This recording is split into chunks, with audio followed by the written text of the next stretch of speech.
Assalamualaikum warahmatullahi wabarakatuh. Selamat pagi, salam sejahtera bagi kita semuanya. Untuk yang pertama, kita akan belajar tentang mengapa dan bagaimana pendidikan agama Islam itu diajarkan di perguruan tinggi.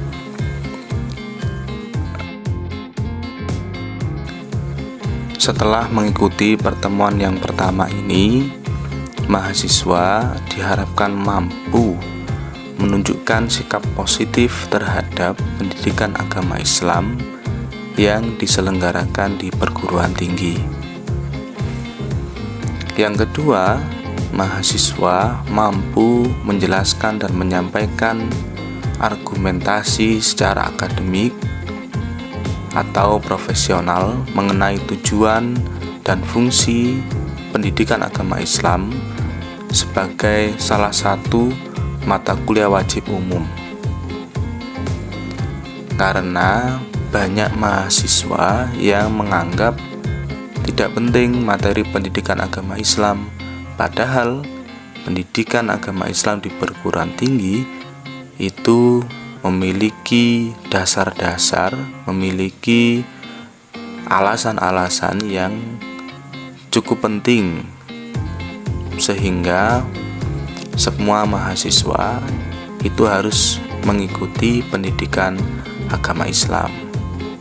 Tentu materi pendidikan agama Islam di perguruan tinggi ini akan berbeda atau setidaknya lebih mendalam daripada pendidikan agama Islam yang dipelajari di pendidikan pada jenjang sebelumnya. Yang pertama, kalian perlu tahu apa sih tujuan pendidikan nasional, khususnya yang tercantum dalam Undang-Undang Nomor 20 Tahun 2003 tentang Sistem Pendidikan Nasional. Pendidikan nasional berfungsi mengembangkan kemampuan dan membentuk watak serta peradaban bangsa yang bermartabat dalam rangka mencerdaskan bangsa.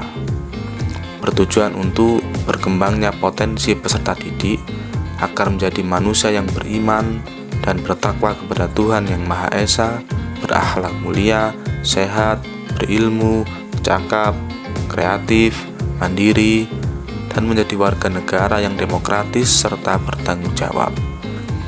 Secara tekstual, begitulah tujuan pendidikan nasional. Nah, dari definisi tersebut, setidaknya ada 4 aspek.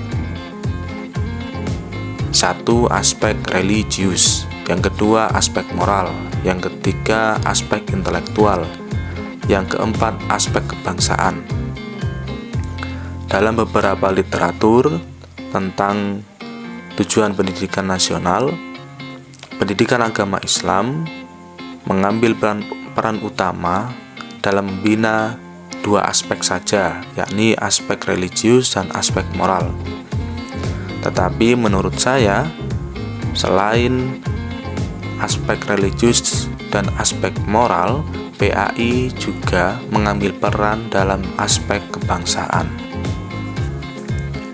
Kita tahu bahwa dulu ketika Mbah Hasyim Asy'ari pertama kali menggagas tentang hubbul waton minal iman.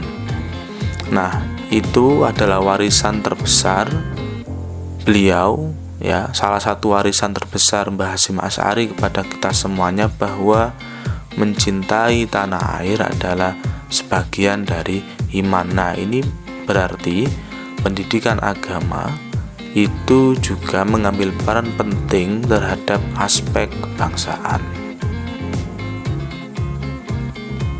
Karena kita tahu hari ini banyak sekali upaya-upaya mempertentangkan antara agama dengan negara. Nah, upaya-upaya tersebut sejak lama sudah diantisipasi oleh Mbah Hasyim dengan mengatakan hubbul waton minal iman. Berikut perjalanan pendidikan agama Islam di perguruan tinggi. Yang pertama, pada masa kemerdekaan. Bisa kita temukan berdasarkan Undang-Undang Nomor 4 Tahun 1950 yang ditetapkan menjadi Undang-Undang Nomor 12 Tahun 1954 tentang dasar-dasar pendidikan dan pengajaran di sekolah untuk seluruh Indonesia. Pada bab 7 pasal 20 disebutkan bahwa di sekolah-sekolah negeri diadakan pelajaran agama. Hanya saja orang tua murid yang bersangkutan bisa menetapkan apakah anaknya yang bersekolah tersebut mengikuti pelajaran agama atau tidak. Jadi pelajaran agama tetap diadakan, namun itu tergantung orang tua, apakah orang tuanya memilih atau menetapkan pelajaran agama agar dipelajari oleh anaknya atau tidak. Pada tingkat pendidikan tinggi ini bisa dilihat dari MPRS nomor 2 tahun 1960 pada bab 2 pasal 2 ayat 3. Di situ menyatakan bahwa mahasiswa bebas mengikuti pelajaran atau pendidikan agama yang diselenggarakan oleh perguruan tinggi umum. Jadi pada masa awal kemerdekaan sifatnya adalah pilihan. Pendidikan agama tetap diselenggarakan, tetapi pelajar atau mahasiswa itu bebas memilih untuk mengikuti atau tidak. Selanjutnya pada masa Presiden Soeharto. Pada awal masa Presiden Soeharto ditetapkan MPRS nomor 27 tahun 1966 tentang agama, pendidikan, kebudayaan. Pada bab 1 pasal 1 di situ menyebutkan bahwa pendidikan agama menjadi mata pelajaran wajib di sekolah-sekolah mulai dari sekolah dasar sampai universitas-universitas negeri. Nah, berdasarkan ketetapan MPRS ini, pendidikan agama mulai wajib harus diikuti, tidak lagi menjadi pilihan. Kemudian diperkuat dengan Undang-Undang Republik Indonesia Nomor 2 Tahun 1989 tentang Sistem Pendidikan Nasional.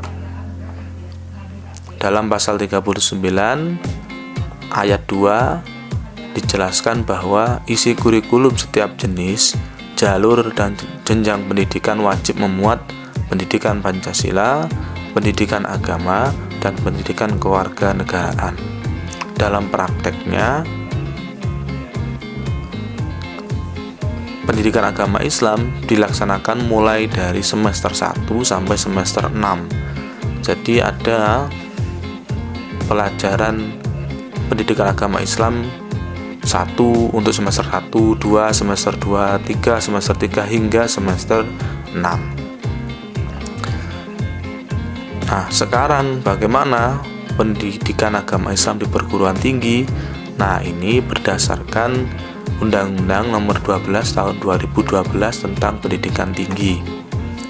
Pada pasal 35 ayat 3 menentukan bahwa kurikulum pendidikan tinggi wajib memuat mata kuliah agama, Pancasila, kewarganegaraan, dan bahasa Indonesia.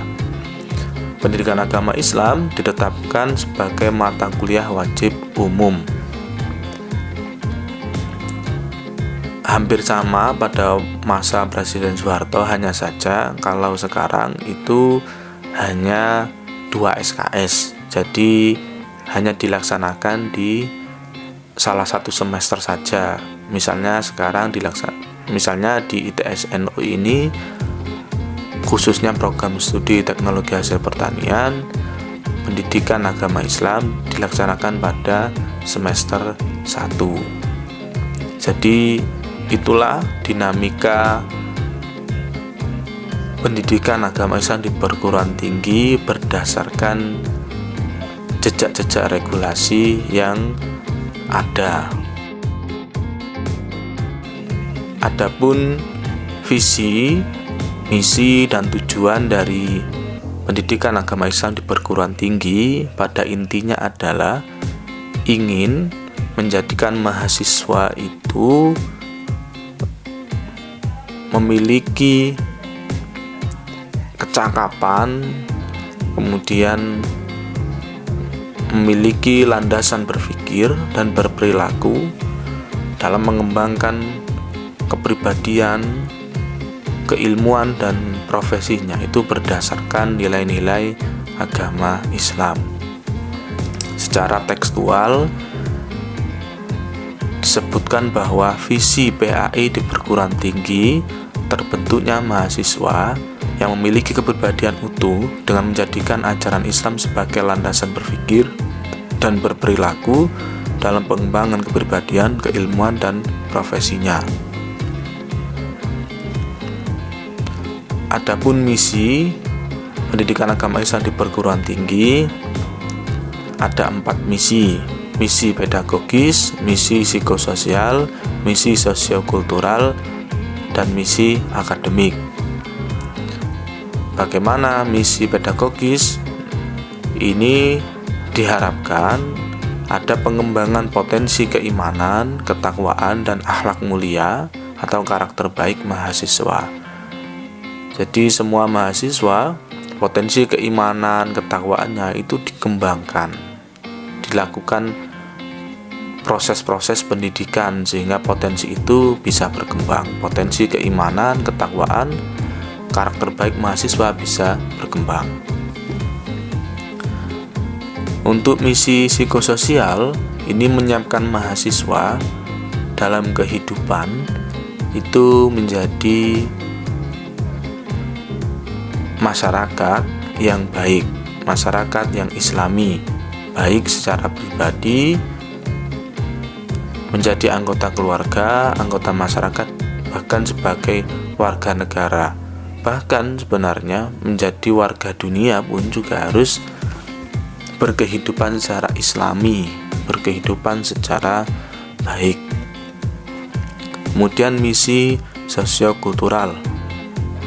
Bagaimana mahasiswa itu mampu membangun budaya spiritualitas sebagai determinan utama dalam kehidupan berbangsa dan bernegara.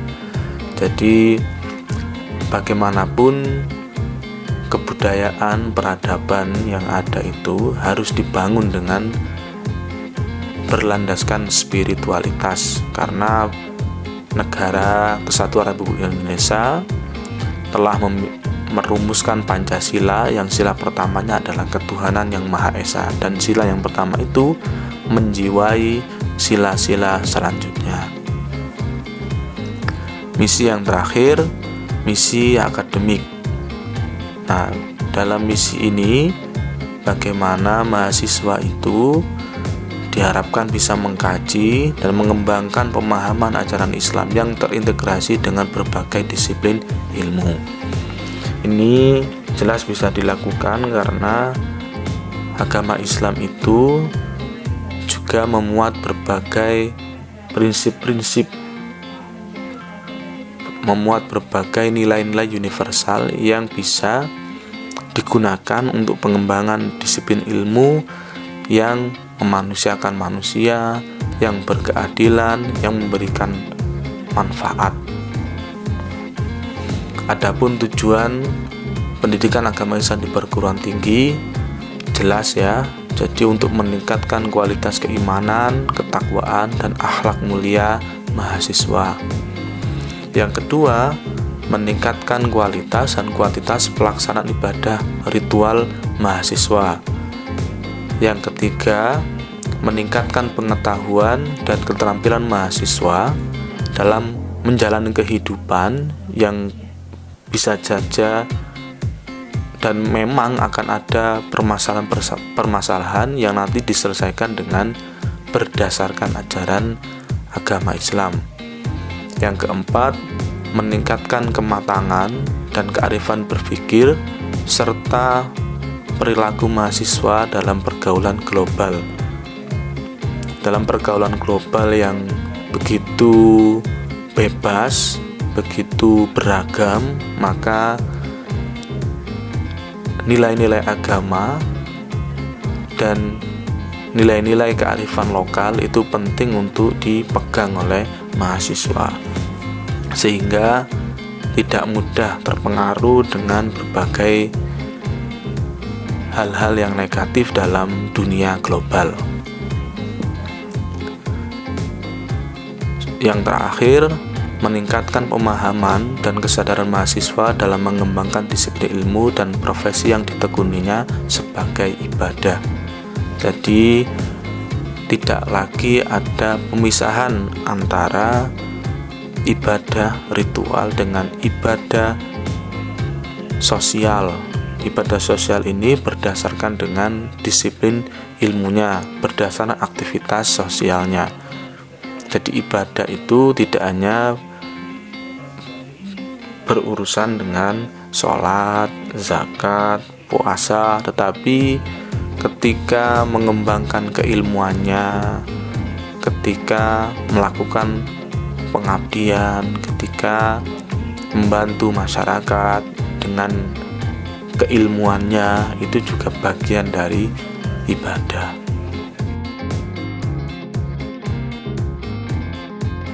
Berdasarkan keterangan-keterangan sebelumnya, kita sudah tahu betul ya bahwa sangat diperlukan adanya pembelajaran pendidikan agama Islam di perguruan tinggi.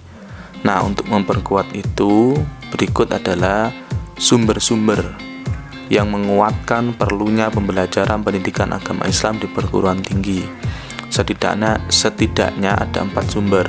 Sumber psikologi, sumber sosial budaya, sumber historis, sumber yuridis, dan sumber filosofis. Dari sumber psikologi, ini berhubungan dengan teori-teori psikologi. Ada teori tentang spiritual space, teori konversi agama, dan teori manusia itu terbagi menjadi beberapa makhluk, jenis makhluk teis, makhluk ateis, dan makhluk yang setengah teis, setengah ateis. Manusia sebagai makhluk teis, makhluk yang meyakini ketuhanan, itu sebagai manusia yang memang sadar betul bahwa dia memiliki Tuhan, dia membutuhkan Tuhan. Berbeda dengan makhluk ateis, ini memiliki kesadaran bahwa dia tidak memerlukan Tuhan. Dia itu otonom dalam kehidupan sehari-harinya.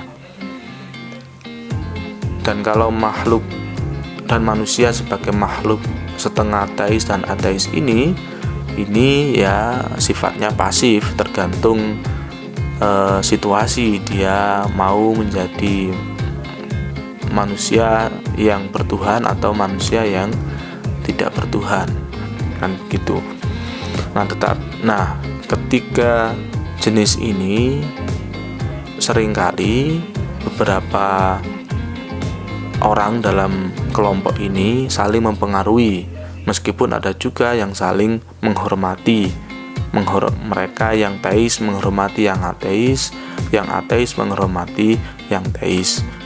Nah, ini kaitannya dengan mempertahankan manusia yang sudah memiliki kesadaran beragama, bertuhan, itu agar tetap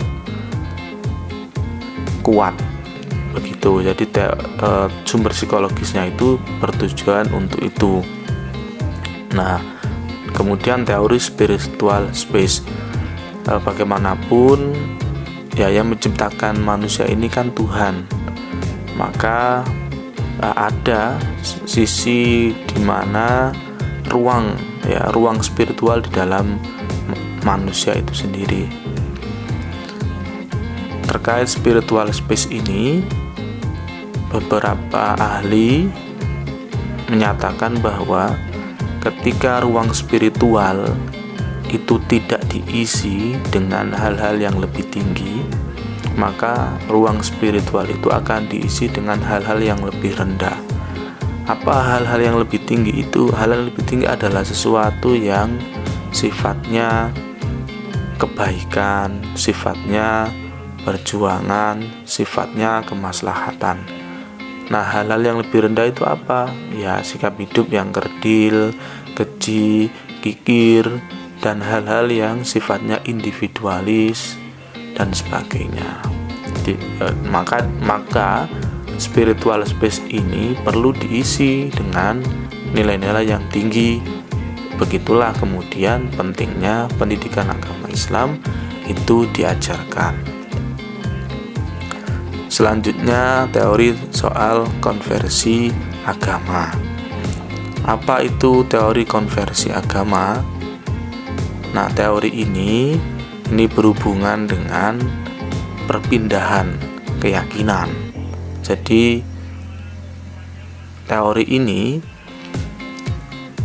menyatakan bahwa ada situasi-situasi, ada tahapan-tahapan orang itu akan berpindah atau tetap dengan keyakinan yang dimilikinya.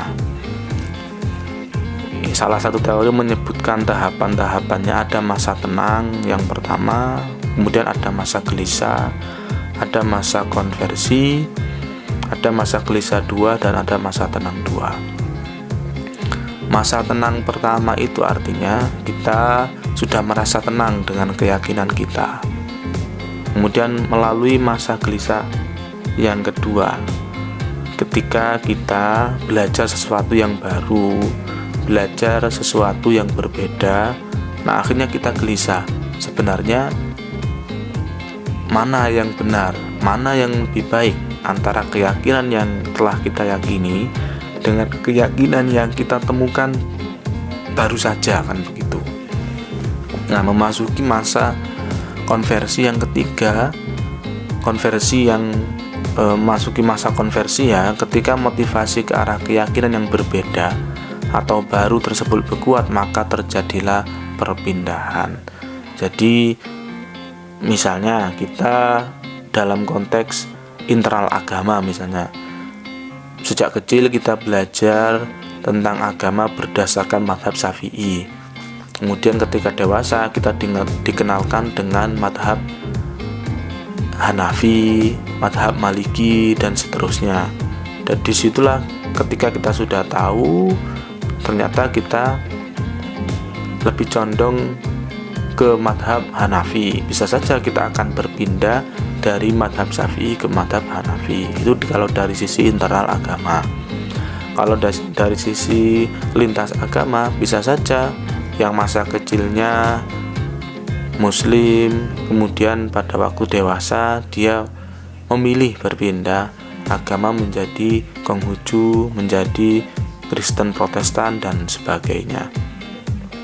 Nah, dalam proses masa konversi itu selanjutnya ada masa gelisah yang kedua, artinya ketika orang yang melakukan perpindahan itu ya tetap akan mengalami kegelisahan, dan dia akan terus menguji apakah benar yang dia dilakukannya ini setelah melakukan konversi. Nah, setelah masa gelisah kedua ada masa tenang yang kedua. Masa tenang ini berkaitan dengan akhirnya seseorang tersebut memutuskan bahwa apa yang dilakukannya ketika dia berpindah tadi dari sisi internal, misalnya dari mazhab Syafi'i ke mazhab Hanafi, atau dari sisi lintas agama dari agama Islam ke Konghucu, itu merasa bahwa itu pilihan yang baik dan benar. dan inilah proses-proses psikologi. Nah, maka itu menjadi sumber kenapa perlu dilakukan pembelajaran pendidikan agama Islam di perguruan tinggi. Selanjutnya, sumber sosial budaya. Kita tahu bahwa masyarakat kita adalah masyarakat yang religius. Nah, tantangannya adalah religiusitas kita itu akan terus menghadapi perubahan zaman. Hari ini, kalau dulu mungkin pembagian masyarakat muslim hanya santri, abangan, dan priai. Sekarang ada lagi, yaitu masyarakat perkotaan, masyarakat pemuda milenial, dan sebagainya. Nah, itu semuanya memiliki tantangannya, dan itu diperlukan pendidikan agama Islam bagi perubahan masyarakat yang terjadi. Yang kedua, ini yang cukup merisaukan juga. Jadi, corak berpikir mahasiswa itu cenderung eksklusif. Nah, maka itulah pentingnya pendidikan agama Islam diajarkan di perguruan tinggi agar mahasiswa dalam beragama, mahasiswa yang kuat spiritualitasnya itu tidak memiliki corak berpikir yang eksklusif. Di berbagai riset pada tahun 2006, 2009, kemudian bahkan pada tahun 2017 yang terbaru, itu menunjukkan menguatnya corak berpikir eksklusif mahasiswa.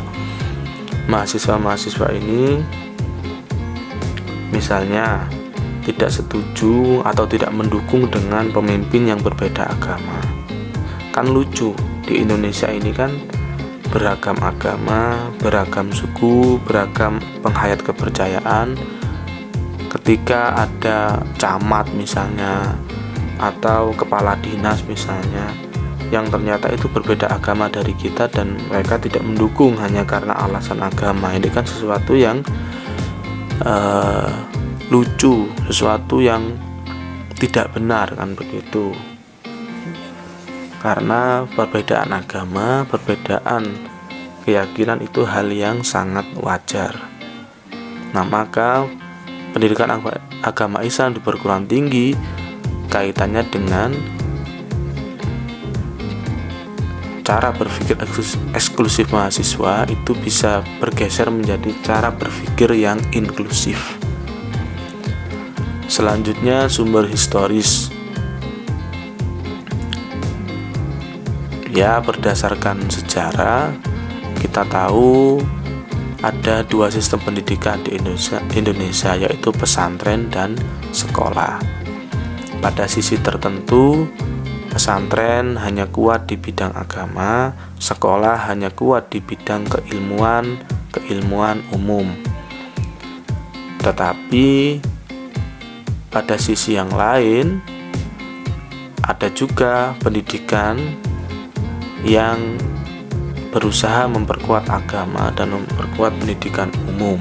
Itu menjadi pilihan yang terbaik. Nah, dahulu pun para ilmuwan muslim juga seperti itu. Selain ahli di bidang agama, juga ahli di bidang ilmu-ilmu umum.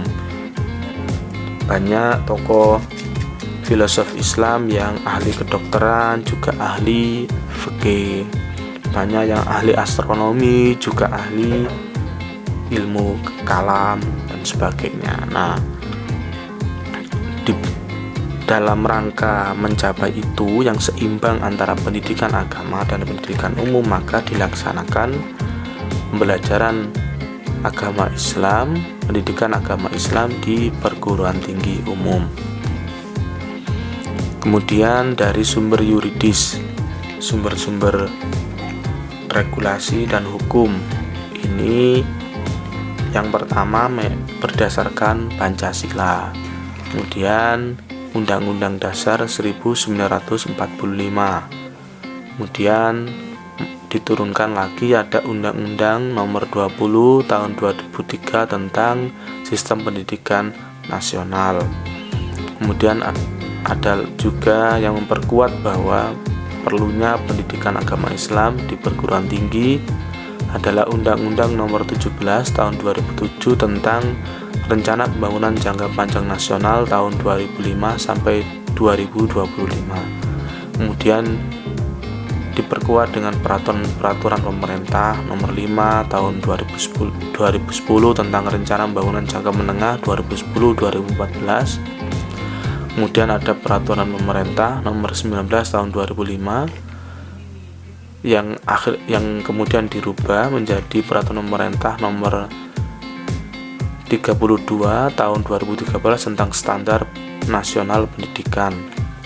Yang terakhir itu dijelaskan juga, yang tadi juga dijelaskan, bahwa ada mata kuliah wajib umum di pendidikan tinggi, yakni salah satunya adalah pendidikan agama Islam. Sumber yang terakhir adalah sumber filosofis. Sila Pancasila yang pertama, ketuhanan yang Maha Esa, menunjukkan bahwa masyarakat kita adalah masyarakat yang religius, masyarakat yang meyakini ketuhanan.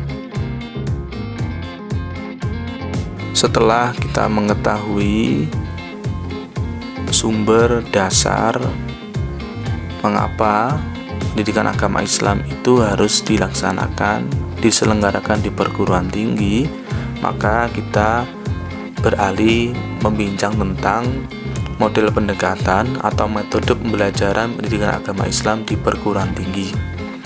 Secara umum, ada dua pandangan tentang model pendekatan atau metode pembelajaran pendidikan agama Islam di perguruan tinggi tersebut.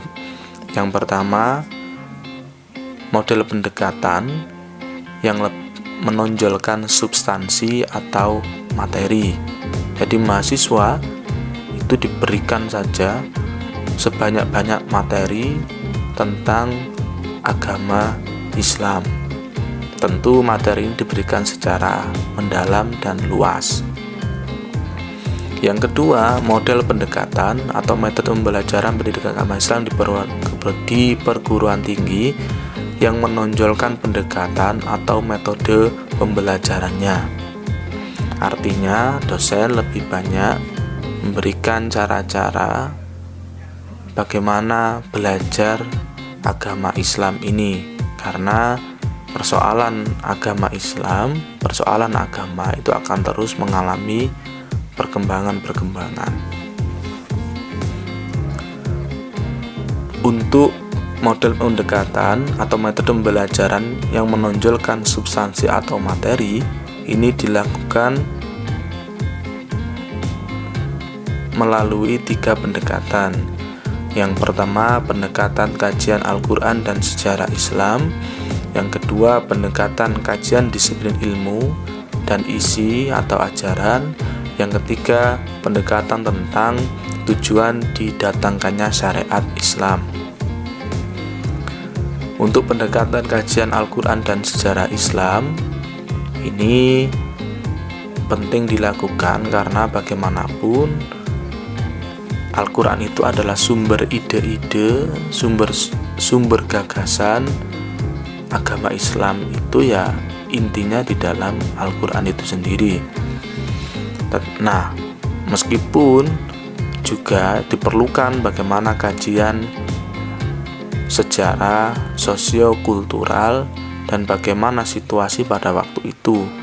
Karena kalau kita hanya mengkaji teks, tidak memahami konteksnya, itu juga akan terjebak pada konservatisme, terjebak pada fundamentalisme, bahkan terjebak pada radikalisme, dan yang terburuk itu biasanya kelompok-kelompok yang tekstualis ini akan menjadi kelompok-kelompok terorisme.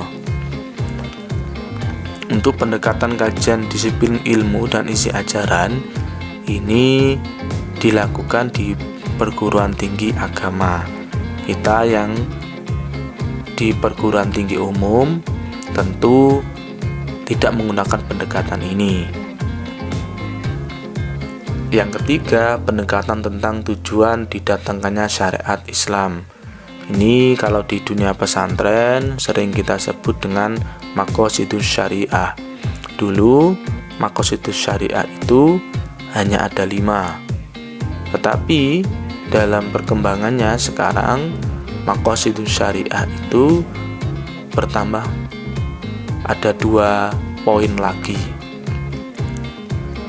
Apa itu 2 tambahan di maqasidus syariah? Yaitu yang pertama adalah bagaimana agama itu harus menjaga lingkungan.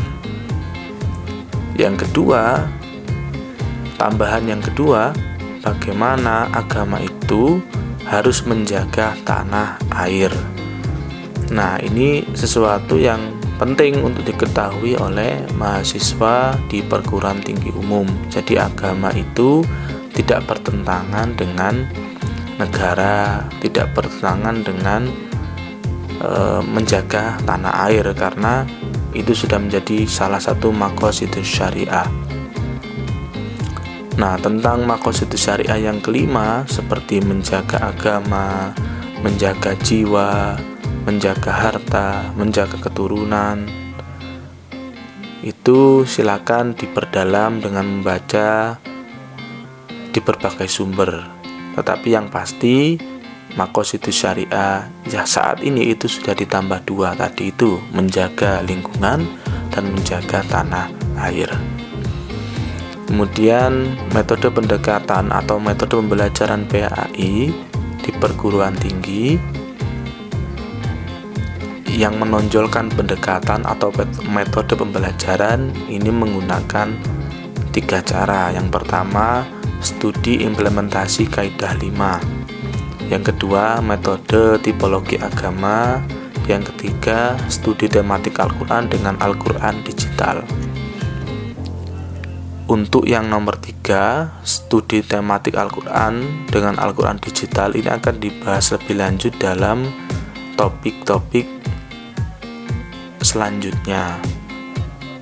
Terkait studi implementasi kaidah 5 Qawaidul Khamsah, ini berkaitan dengan kaidah-kaidah fikih.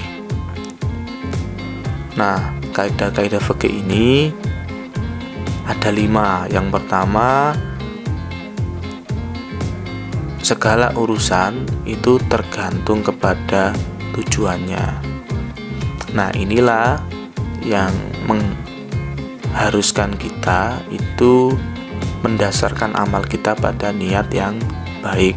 Kita tahu bahwa niat yang baik itu meskipun belum dilakukan itu akan dicatat terlebih dahulu. Ketika melakukan niat baik tersebut, maka itu akan dicatat lagi. Bagaimana dengan niat buruk? Nah, niat buruk itu ketika belum dilakukan tidak dicatat terlebih dahulu. Nah, ketika kita melaksanakan kebaikan tetapi niatnya buruk atau ada niat-niat yang untuk keburukan, maka perbuatan amal itu akan dicatat atau dianggap rusak. Yang kedua itu adalah kaidah fikih tentang keyakinan tidak dapat dihapus dengan keraguan. Ini seperti apa? Jadi misalnya Anda yakin sudah berwudu, kemudian Anda ragu-ragu apakah kentut atau tidak. Nah, dengan kaidah ini, dengan keyakinan saja, ketika kalian yakin bahwa tidak kentut, ya sudah, Anda wudunya tetap memiliki wudu, kan begitu. Tapi kalau ragu-ragunya berakhir pada saya kentut, ya sudah, berarti ya silakan Anda berwudu terlebih dahulu. Yang ketiga, kaidah fikihnya adalah kesukaran itu menarik kemudahan. Ini contoh yang paling sederhana adalah adanya rukhsah ketika kita bepergian jauh, kita bisa mengqashar sholat, kita bisa menjamak sholat. Yang keempat, kaidah kemudorotan itu harus dilenyapkan atau dihilangkan. Kaidah ini ya berhubungan dengan lebih banyak ya berhubungan dengan muamalah, seperti menghilangkan kecurangan dalam bisnis, kemudian merumuskan hukum yang membuat jerah para koruptor, para pelaku kekerasan seksual, itu bagaimana kemudian agar kemudaratan itu benar-benar dilenyapkan atau dihilangkan. Kaidah yang kelima itu berhubungan dengan adat kebiasaan yang bisa menjadi sebuah hukum. Nah, di Nusantara ini saya kira sangat kuat ya bagaimana tradisi itu bisa menjadi hukum, yang hukum itu setara dengan hukum-hukum agama. Selanjutnya, metode tipologi agama. Metode tipologi agama ini dikembangkan oleh ahli syariati. Caranya seperti apa? Jadi metode tipologi ini memahami tipe, profil, watak, dan misi agama Islam. Metode ini memiliki dua ciri penting. Yang pertama, mengidentifikasi dulu tadi ya 5 hal tadi, tipe, profil, watak, dan misi agama, itu dipahami dulu ya. Bisa juga 4 atau 6 tadi, artinya selain tipe, profil, watak, dan misi agama bisa terus dikembangkan.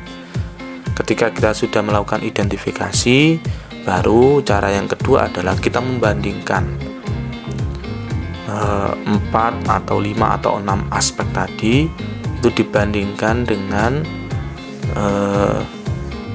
aspek yang dimiliki oleh agama atau keyakinan yang berbeda. Nah, dari situ kita akan tahu perbedaan antara, kalau dari sisi internal ya, madhab satu dengan madhab yang lain. Kalau dari sisi lintas agama ya agama yang satu dengan agama yang lain. Ini dalam kerangka untuk mengetahui seperti apa sih tipologi agama kita dan bagaimana tipologi agama saudara-saudara kita yang lainnya. Bahkan dalam metode tipologi agama ini pun bisa digunakan untuk membaca kelompok-kelompok dalam Islam. Misalnya bagaimana sih tipologi Nahdlatul Ulama, bagaimana sih tipologi Muhammadiyah, bagaimana sih tipologi Ahmadiyah, dan seterusnya. Terakhir, ini terkait dengan topik-topik pendidikan agama Islam di perguruan tinggi, khususnya di ITS-NU Pasuruan. Ada 13 topik. Nah, ini nanti silahkan dibimbing oleh ketua kelas agar semua topik ini dapat terbahas. Nanti dilakukan presentasi, kita berdiskusi, dan saya sebagai dosen akan memberikan catatan-catatan dan beberapa pengembangan terkait topik-topik tersebut. Apabila ada pertanyaan dari sesi pertemuan pertama ini, bisa langsung bertanya, bisa komentar di kolom komentar, bisa melalui grup WhatsApp juga bisa. Intinya ini pengantar ini yang akan memandu kalian untuk belajar pendidikan agama Islam dan selanjutnya. Itu saja yang bisa saya sampaikan. Wallahul muwaffiq ila aqwamit thoriq. Wassalamualaikum warahmatullahi wabarakatuh.